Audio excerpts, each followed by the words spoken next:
So, self-improvement never works. Wow, that's a pretty bold thing to say, right?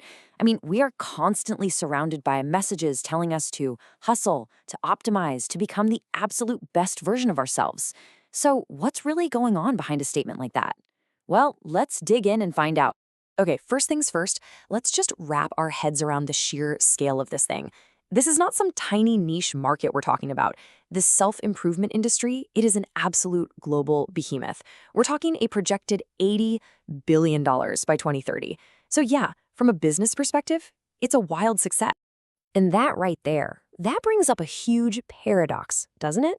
If this industry is so successful with all this money, all these books and apps and seminars, why do so many of us still feel like we're failing?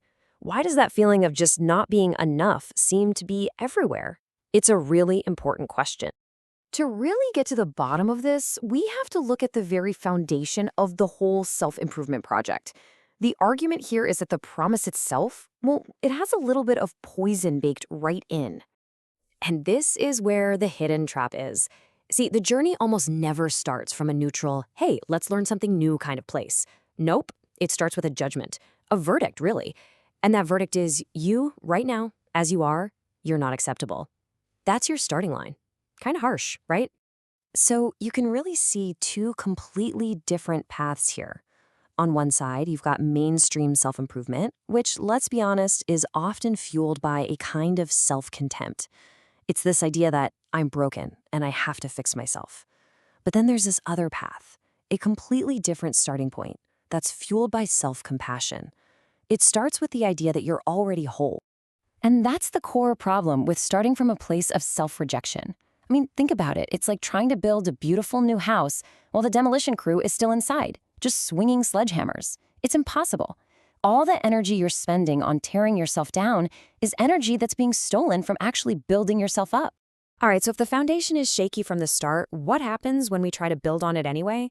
Well, what we see is that we end up in this really predictable and kind of depressing cycle of failure. And it turns out just gritting your teeth and using more willpower, that's just not going to cut it. You know, when you look at studies that follow people over the long haul, a really bleak pattern emerges. First, you get this huge burst of change. It's exciting. You're making progress. But then it's almost always followed by this slow slide right back to where you started. And the worst part? Now your self-esteem is even lower because, hey, you've failed one more time. The classic example is dieting, right? So many people end up gaining back all the weight and sometimes even more. But what if this isn't about a lack of willpower at all? There's this concept called identity defense. Think of it this way. When you try to make a huge radical change, your deep down core sense of self can see that as a threat. So what feels like self-sabotage, well, it might actually be your brain's own immune system kicking in to protect who you are. It's fighting to keep your identity stable. So you start to see that this is a systemic problem. The whole model is kind of set up to fail. Why? Well, it triggers that psychological immune response we just talked about. It completely ignores real-world stuff like, poverty or illness. It tends to treat us like we're machines that just need the right code. It even makes normal human emotions seem like a disease. And let's be real, it's often built on a business model that actually profits from you failing. Yeah, let's talk about that business model for a second. The promise they sell you is permanent transformation. Buy this one thing and you'll be fixed forever. But what's the reality? The industry needs you to be a perpetual customer. They need you to keep coming back. So the finish line is always moving. The message is always, you're not quite enough yet. And that's what keeps you buying the next book, the next course, the next app. Okay, so if the game feels rigged, what do? Just give up? Not at all. The alternative is actually this really powerful shift in how you see yourself. It's about moving away from this constant need to fix yourself and moving towards simply nurturing yourself. It's like calling a truce with yourself. And here's a really key insight. That deep feeling of not being worthy, of not belonging, that's often what they call an attachment problem. It's an emotional wound. And you just can't solve a deep emotional problem with a productivity hack.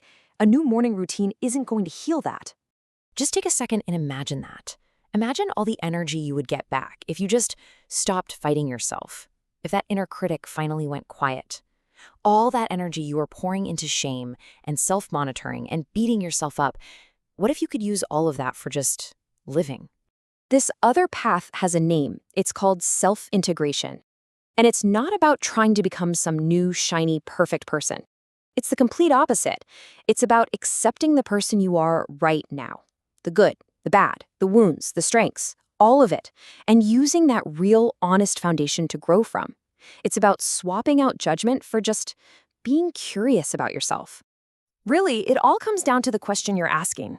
The self-improvement mindset is always asking, how do I fix myself? What's broken? But the self-integration mindset asks a much gentler question. What do I need right now? See the difference? One comes from a place of, I'm not enough, and the other comes from a place of genuine care. And that's the truce. It's not some big, glorious victory where you've defeated your demons. It's more like a ceasefire. It's that moment you finally realize that the other side, all those parts of you that you've been at war with, they were never going to surrender. Why? Because they're you. The peace comes when you're just too tired to fight anymore, and you finally lay down your weapons. So we're left with this one last, really important question to ask ourselves. The next time you feel that intense pressure to fix yourself, just stop and ask, who is this for? Who, exactly, needs me to be fixed before I'm allowed to just be here? And maybe, just maybe, the answer to that question is the key to ending that internal war for good.